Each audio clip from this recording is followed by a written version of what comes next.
Seguindo aqui.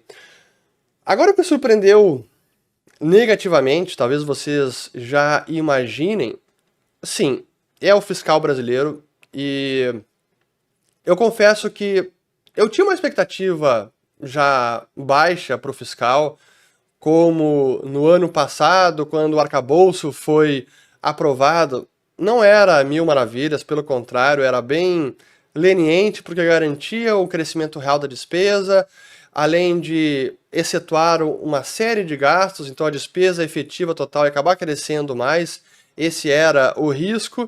Só que começamos 2024 e a coisa foi pouco a pouco piorando. À medida que os dados do resultado primário, o resultado nominal iam sendo divulgados, a gente ia percebendo, pô, o buraco ele está crescendo. O problema fiscal ele é maior. O arcabouço, que já era fraco, não está conseguindo segurar, ou o governo não está cumprindo o arcabouço. Então são os dois problemas. O arcabouço é leniente e o governo não está cumprindo o arcabouço, está estourando ainda mais. E a despesa pública não para de subir, e em termos reais chegou a subir em alguns meses 15% ao ano. Isso não é sustentável. Então eu até analisei uma conversa que eu fiz com o Paulo Fux e o Júlio Santos do podcast Tapa da Mão Invisível. Foi no finalzinho de 2023, ou início de 2024, quando o dólar estava ainda R$ 4,90. E aí, quando eu, falando com eles sobre isso, eles até estavam mais pessimistas do que eu, e não que eu estivesse otimista com o Brasil, mas, olha, eu falando, tentando parafrasear o que eu falei então, olha, o que aconteceu, como o mercado está encarando, os investidores internacionais, passou o arcabouço, é alguma regra, não é melhor, mas é alguma regra, não é um descalabro completo, então talvez isso seja o suficiente para que a coisa não degringole de vez logo agora.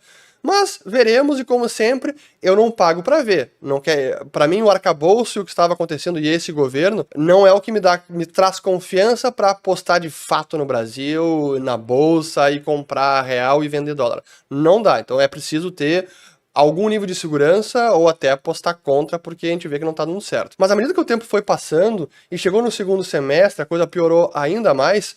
E aí tivemos, finalmente, acho que os últimos 2 meses, que a coisa saiu dos trilhos de... Aí sim surpreendeu negativamente, porque a gente viu o fiscal piorando, e aí são os dados mostrando a piora concreta, não é uma narrativa, não é a interpretação.